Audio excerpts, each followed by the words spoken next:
সম্মানিত এলাকাবাসী, আজকে আসরের নামাজের পর থেকে আর কোনো আজান কিংবা নামাজ হবে না। এই 95% মুসলমানের দেশে আপনি মসজিদে তালা লাগানোর সাহস কোথায় পেলেন? ইমাম সাহেবের এত সাহস হয়েছে তোমার গরম দেশে মসজিদে তালা মেরেছে? মসজিদের চাবি দেবো মানে? মসজিদের চাবি আমি দিতে পারি, আগে আমার 4 মাসের টাকা ফেলান। কি তোর এত বড় সাহস? টাকা তো দিচ্ছে ধর।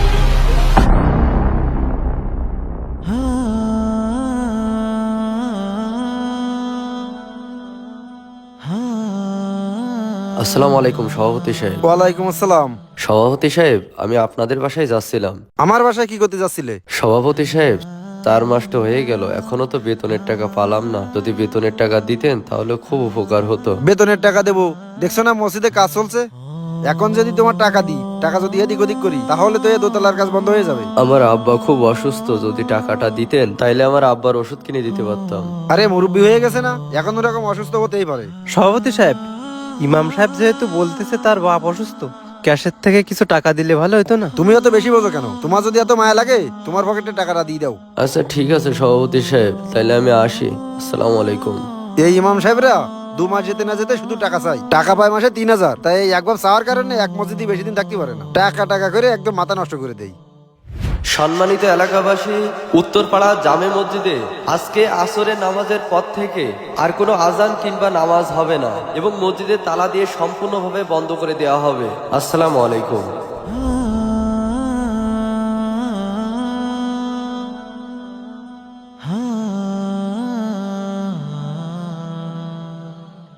এই ইমাম সাহেব, দাঁড়ান দাঁড়ান দাঁড়ান।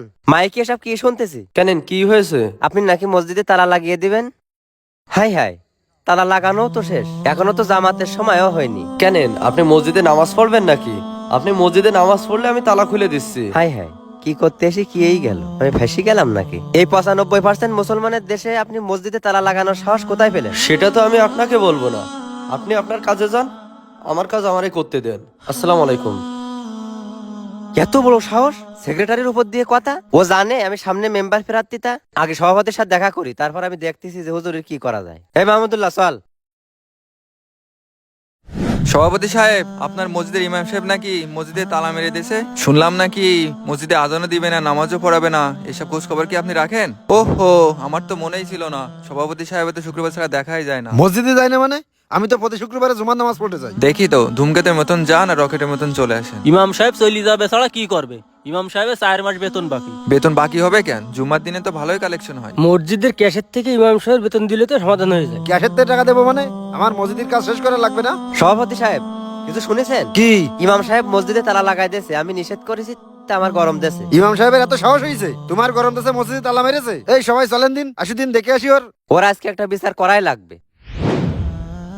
ইমাম সাহেব, আসসালামু আলাইকুম। কি ব্যাপার? আমি এগুলো কি শুনতেছি? তুমি নাকি মসজিদে তালা দিছো? মুসাল্লিরা সব নামাজ না পড়ে চলে আসছে। কই, আমি তো নামাজ পড়ে 20 মিনিট অপেক্ষা করলাম, কই কোনো মুসাল্লিকে তো দেখলাম না। আরে কে মসজিদে আসলো, নামাজ পড়লো কি না পড়লো, এটা তোমার দেখার দরকার না। তোমার কাজ তুমি ঠিকঠাক পালন করো। ও, আপনাদের যে দায়িত্ব ওইটা আপনারা ঠিকঠাক ভাবে পালন করেন। আমার মসজিদে নেওয়ার আগে কথা কি ছিল যে মাস শেষে আপনারা আমার টাকা দিয়ে দেবেন। আজকে 4 মাস হয়ে গেল, এখনো পর্যন্ত আপনারা কোনো টাকা দেননি। দেখেন দেন আমার বাড়ির কি অবস্থা, 15 দিন বাড়িতে কোনো বাজার করতে পারিনি, এমনকি আমার আব্বাটা অসুস্থ, তার জন্য ওষুধ কিনতে পারিনি। সভাপতি সাহেব বলেছে না আগামী মাসে তোমার সব টাকা দিয়ে দেবে? আপনারা তো সবসময় বলেন যে সামনের মাসে পরিশোধ করে দেব, তো সামনের মাস আসতে আসতে তো 4 মাস হয়ে গেল। তাই বলে কি তুমি মসজিদে তালা মারি দিবা? তা সভাপতি সাহেব, আপনি কই থাকেন? এই যে মসজিদে আজানের মাধ্যমে আপনাদের ডাকা হয়, কই আপনাদের তো কাউকে দেখা যায় না। আমার তো বিভিন্ন কাজে ব্যস্ত থাকা লাগে, চারিদিকে সালিশ বিচার করা লাগে, ব্যবসা বাণিজ্য আছে, মিটিং মিছিল করা লাগে, এই জন্য তো মসজিদে যাওয়ার সময় পাইনি। ও, আমারও তো একই অবস্থা, আমার সামনে মেম্বারিতে দাঁড়াতে হবে না, সেই বিষয়ে আমার একটু কাজ করার লাগে। ও আচ্ছা, মানে আপনাদের বিভিন্ন কাজ আছে, তার জন্য সময় পান না মসজিদে নামাজ পড়া, তাই তো? যেই আমি মসজিদে তালা মারিছি সেই আপনারা দলবল নিতে আমার বাড়িতে চলে আইছেন, এখন আর কোনো কাজ নেই। আমরা কোনে থাকি কি না থাকি তোমারও তো শুনি কি হবে? তুমি আমাদের মসজিদের চাবি দাও, তোমার মতো ইমামের আমার দরকার নেই। মসজিদের চাবি দেবো মানে? মসজিদের চাবি আমি দিতে পারি, আগে আমার 4 মাসের টাকা ফেলান। কি তোর এত বড় সাহস? টাকা তো দিচ্ছে ধর।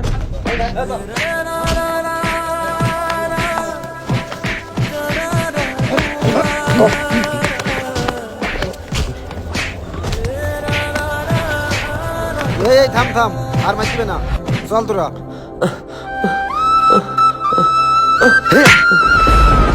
বর্তমান সময়ে সব থেকে অবহেলিত মানুষটির নাম হলো মসজিদের ইমাম সাহেব, কিন্তু তিনিই যে আমাদের নেতা এটা আমরা ভুলেই গেছি। ইমাম সাহেবের বেতন পরিশোধ না করে 30,000 টাকা দিয়ে বক্তা এনে ওয়াজ করার মানে হলো মাকে ভাত না দিয়ে শাশুড়িকে হজ করানোর মতো। বাংলাদেশের সকল মসজিদ কমিটির সদস্যদেরকে অনুরোধ করে বলছি, আপনারা ইমাম সাহেবের বেতন যথাযথ সময়ে পরিশোধ করুন এবং নিজেদের সংসারের মাসিক ব্যয়টা হিসাব করে ইমাম সাহেবের বেতন নির্ধারণ করুন, কেননা আপনার আমার মতো তাদেরও সংসার জীবন আছে। ভিডিওটি শেয়ার করে অন্যকে দেখার সুযোগ করে দিন। ধন্যবাদ।